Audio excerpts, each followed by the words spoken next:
Subscribe now and press the bell icon. Never miss an update. तो आज का हमारा टॉपिक है हाउ स्ट्रॉन्ग आर एसिड और बेस सॉल्यूशंस। तो हमें पता है कि हम क्या यूज़ करते हैं, एसिड और base indicator, different indicators use करते हैं शो करने के लिए सॉल्यूशन की एसिडिटी और बेसिसिटी को। तो यहाँ पे ये केमिकल इंडिकेटर्स क्या शो करेंगे कि whether the solution is acidic, acid in nature और बेस। तो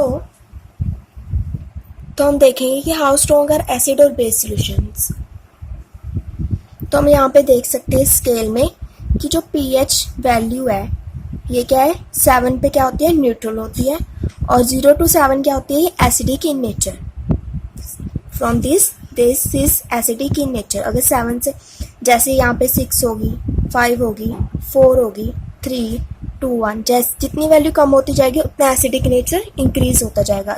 एसिड हमने क्या पढ़े डेफिनेशन में, जितने ज़्यादा H पॉजिटिव आयन होंगे उतना ज़्यादा सोल्यूशन क्या होगा, एसिडिक। तो हम यहाँ पे देख रहे हैं कि यहाँ पे सबसे ज़्यादा H पॉजिटिव आयन है, तो अगर 0 के पास होगा जो भी सोल्यूशन का, तो वो ज़्यादा एसिडिक होगा।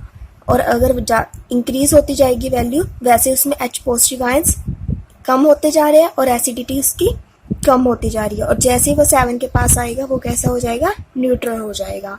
यहाँ पे हम देख पा रहे हैं कि हमें यहाँ पे डार्क ब्लू लाइन में जो एरिया उसमें क्या शो किया है कि कितने H पॉजिटिव आयन है, और यहाँ पे OH नेगेटिव वाइट एरिया में क्या शो कर रखा है, OH नेगेटिव। एसिडिक मीन्स ये नहीं है कि उसके पास सिर्फ H पॉजिटिव आयन ही होंगे, OH नेगेटिव में होंगे, बट वो कम क्वांटिटी में होंगे। तो इसलिए जिसके पास जितने ज़्यादा H पॉजिटिव आयन्स होंगे, जितना एरिया जितने ज़्यादा H पॉजिटिव आयन है उतना ज़्यादा उसकी वैल्यू क्या है, एसिडिक है। तो हम जैसे 7 से आगे जाएंगे, from 7 to 14 it shows basic in nature. तो जैसे 7 से इंक्रीज होता है 8, 9, 10, 11, 12, 13, जैसे जाते जाएंगे हम वैसे क्या होगा, हमारे बेसिक नेचर इंक्रीज होता जाएगा। तो इससे हम देख सकते हैं कि how strong are acid and base solutions. जितनी इसके पीएच की वैल्यू होगी उससे हम देख सकते हैं कि एसिडिक कितना स्ट्रॉन्ग एसिड है वो, और कितना स्ट्रॉन्ग बेस है। तो यहाँ पे दे रखा है कि the P in pH stands for पोटेंश। पोटेंश एक जर्मन वर्ड है जिसका मीन्स है पावर, कि उसमें कितनी पावर है, उसमें कितने आयंस प्रेजेंट होंगे H पॉजिटिव आयन एसिड में, और बेस में कितने आयंस प्रेजेंट होंगे OH नेगेटिव के।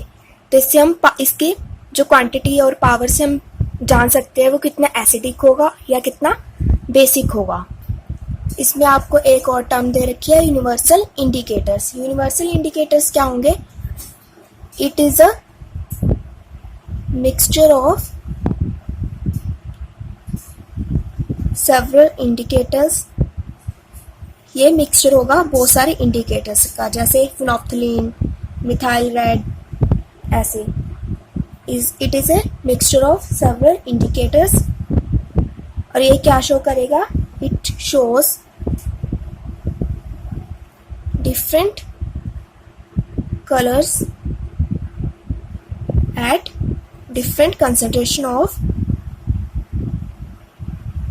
H positive ion in pH solution।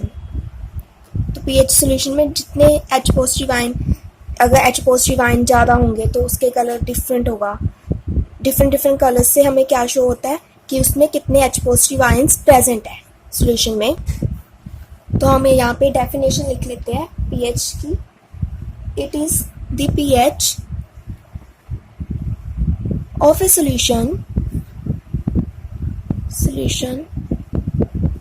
is defined as the negative value, the negative logarithm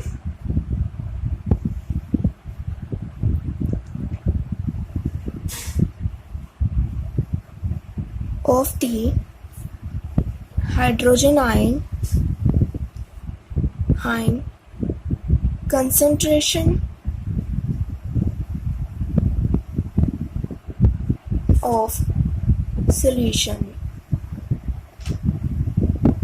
तो pH क्या होगा, negative sign, logarithm log value of hydrogen ion, तो उसमें कितने हाइड्रोजन आयन होंगे या कितने, इसको ऐसे भी लिख सकते हैं, नेगेटिव वैल्यू है तो इसको लिख सकते हैं 1/log H पॉजिटिव, कि जितने उसमें हाइड्रोजन आयन प्रेजेंट होंगे उतनी ही पीएच वैल्यू हम देख सकेंगे।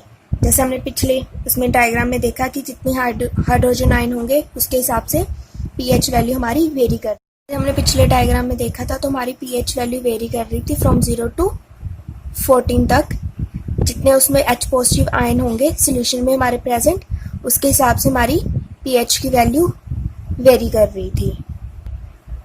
तो हम यहाँ पे देख सकते हैं, जैसे अगर हम लिटमस पेपर को ज़्यादा एसिडिक सोल्यूशन में डालेंगे तो वो रेड कलर शो कर रहा है। तो यहाँ पे 7 इज न्यूट्रल। न्यूट्रल किसका होता है? प्योर वाटर का। प्योर वाटर का हमारे पीएच कितना क्या होता है? 7। और ब्लड का कितना होता है? 7.4। तो ब्लड हमारा क्या हो गया? Slightly alkaline. तो यहाँ से 0 से 7 तक जो वैल्यू अगर सोल्यूशन की वैल्यू आ गई तो हमारा सोल्यूशन क्या होगा? एसिडिक होगा, एसिडिक नेचर। अगर 7 से 14 में आएगी तो वो सोल्यूशन हमारा क्या होगा? अल्कलाइन होगा। तो हम देख सकते हैं अगर हमारे कलर येलो आएगा तो मीन्स हमें कलर से डिफरेंट कलर से पता चल जाएगा और पीएच की वैल्यू से कि हमारा जो सोल्यूशन है वो कितना एसिडिक है। अगर उसकी पीएच वैल्यू 6 आ रही है और कलर येलोइश आ रहा है तो हमें पता चल जाएगा कि जो हमारा सोल्यूशन है वो कम एसिडिक है, मीन्स उसकी वैल्यू क्या है? अल्कलाइन के पास में है। तो जैसे हम 7 से कम होते जा रहे हैं 1 या 0 के पास आएगी जिसकी वैल्यू, तो हमारा सोल्यूशन क्या होगा? ज़्यादा एसिडिक होगा। जैसे हम यहाँ पे देख सकते हैं लेमन जूस का पीएच वैल्यू कितनी होती है? 2.2। लेमन जूस क्या है? एसिडिक इन नेचर है। तो जैसे गैस्ट्रिक जूस, हमारे जो बॉडी में जूस रिलीज होते हैं ग्लैंड्स में से, तो उसका पीएच कितना है? 1.2। वो भी क्या होता है? एसिडिक इन नेचर होता है। मिल्क ऑफ मैग्नीशिया की पीएच क्या होगा? 10। जैसे ही वैल्यू 10 आएगी हमें पता चल जाएगा कि ये क्या है?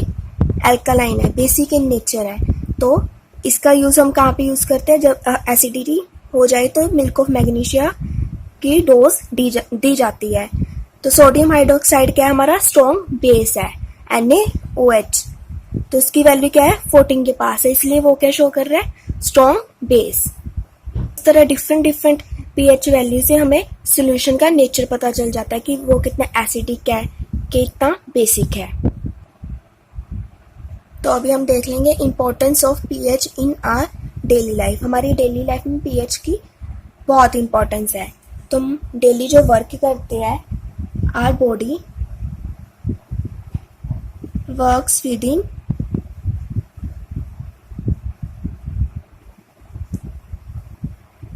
in pH range of 7.0 to 7.8। हमारी जो डेली बॉडी वर्क करती है वो कितने पीएच के अंडर करती है? 7 to 7.8 के बीच। Second, if pH of rain water, अगर रेन वाटर का पीएच 5.6 से कम होगा तो उसको हम क्या बोलते हैं? एसिड रेन बोलते हैं। Is less than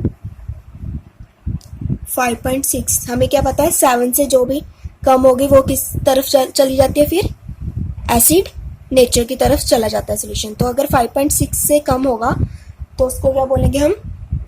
it is called acid rain. Third is,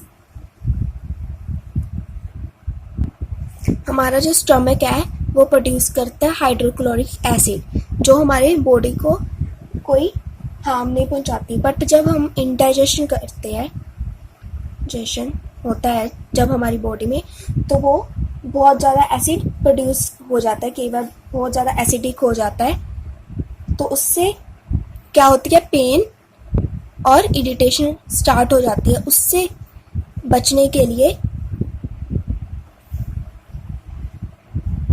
to get rid of this pen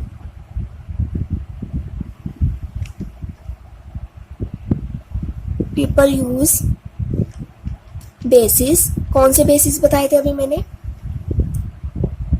basis called antacids, उसको क्या बोलते हैं एंटासिड्स। लाइक इसके लिए रेमेडी में क्या यूज किया जाता है, मिल्क ऑफ मैग्नीशिया, जिसका पीएच क्या पढ़ा था अभी हमने, जिसका पीएच 10 रहता है। इसको और क्या बोलते हैं मिल्क ऑफ मैग्नीशिया को, मैग्नीशियम हाइड्रोक्साइड।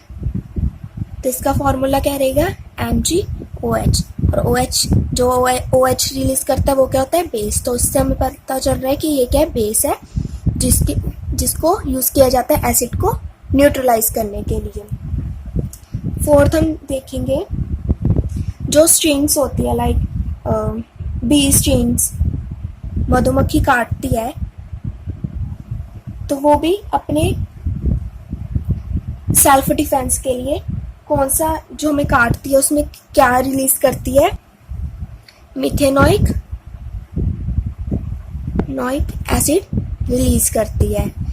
बी स्ट्रिंग होगी या नेटल स्ट्रिंग्स होगी, जो लीव्स होते हैं नेटल लीव्स, जैसे चुबाने वाले कुछ झाड़ी ऐसी लीव्स होते हैं जो चुबाने पे हमारी जलन होने लग जाती है, तो वो भी उसमें भी क्या होता है मिथेनोइक एसिड होता है, जिसकी वजह से हमारी बॉडी में जलन वगैरह होने लग जाती है। इससे बचने के लिए क्या यूज किया जाता है, बेकिंग सोडा। बेकिंग सोडा क्या होता है, baking soda is base in nature. तो इसको न्यूट्रलाइज करने के लिए, एसिड को न्यूट्रलाइज करने के लिए किसका यूज किया जाता है, बेस का।